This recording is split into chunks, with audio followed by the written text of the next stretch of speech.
Alright there, here's my thing. Let's go back and let's revisit the Hot Toys The Mandalorian and see if we can do a little bit of a modification here, shall we?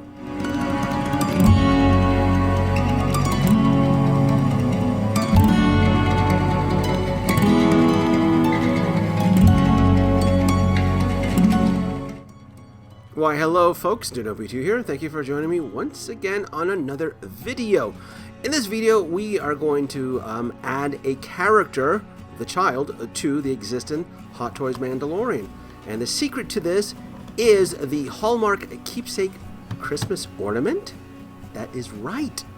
A Christmas ornament that so happens to be in 1/6 scale. And you know what the best part is? It's only $20. The Mandalorian, the child. For some phenomenal reason, Hallmark decided to make this in 1/6 scale. So we're going to take this character here, this Christmas ornament, and we're going to add it to the Hot Toys Mandalorian.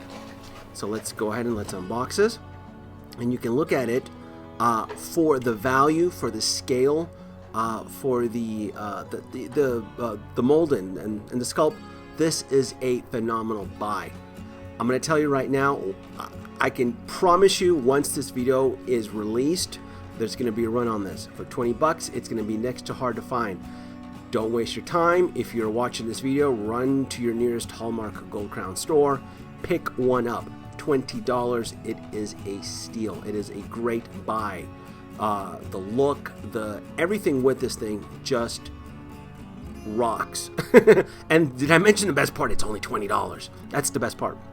So how do I know it's 1/6 scale? Well, you can use a little bit of math, right? But for me, I like to just eyeball it. And if you actually take the actual ornament and you position it right next to the 1/6 scale Hot Toys Mandalorian, you can actually see it's just about right.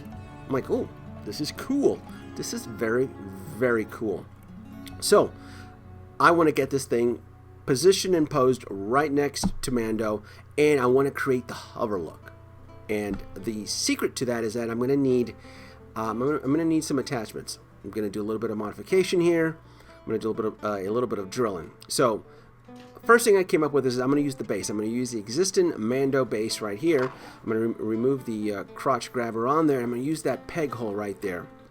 And because I already have an existing bendy arm here, I ended up buying quite a bit of this. I think I ended up buying like 8 or 9 of these pieces, really cheap off of eBay, direct from China. I think they were like $1 a piece, but this will serve my purpose. I ended up having some left over because I used them for a custom kit bash Doc Ock I did last year, where I had the arms welded onto his body.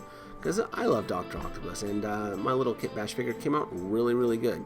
But anyway, this video isn't about Doc Ock, it's about the child and using the bendy mechanical arms there to support the child's little hover pod crib. So you can see I chiseled some of the plastic away so that I can create a tension grip so that I can force it right onto the actual peg hook to the actual base.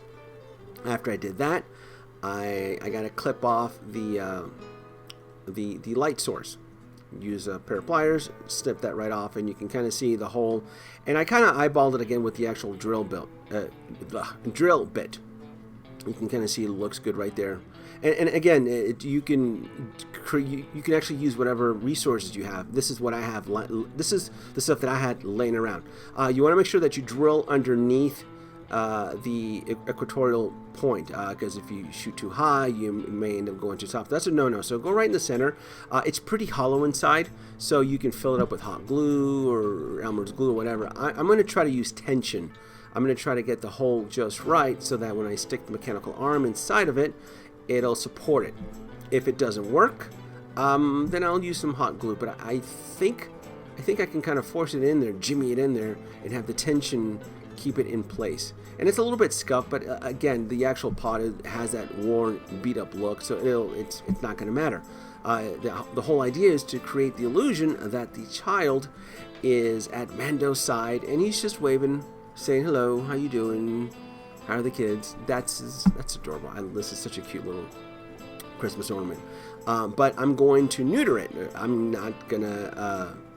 I gotta get rid of that Christmas hook, that ornament hook, because once you get rid of that, it transforms, and then it turns into just a regular figure. So let's get that. Again, you want to be careful, because if you crack that shell, it's gonna suck. Again, because of its price point, there's not much fear factor. If Hot Toys, if Hot Toys was to make this, it'd be triple the amount of value. Hell, I mean, you've seen what the Mando and the Child case price point for that is. All right, now you can see it looks like it's wobbled, but I'm going to adjust it just right. Again, if it doesn't work to the actual angle and look, I'll use some glue. But I'm thinking, just with a little bit of fidgeting and some patience and positioning the camera just right, you can create the illusion that the child is hovering right next to Mando. And there you go. And I gotta say, I'm very impressed. Very, very impressed. For a $20 Christmas ornament, it looks good. It looks really nice. It looks very... It'll serve its purpose. And again, I know that we are getting the child with the Beskar armor, but this version of the Mando already had the child. So it only makes sense that you're going to want to pose him with the child in his little hover crib, floating right next to him as he's waving, saying, "Hey, how you guys doing?" This is it. A quick little video. Listen to my words. There's going to be a run on this little guy. Run out to your stores. Pre-order on Amazon. Oh, you know what? A link in the description. Support the channel. Click on my Amazon link. I'll provide a link below so you can get your very own. Thanks for watching.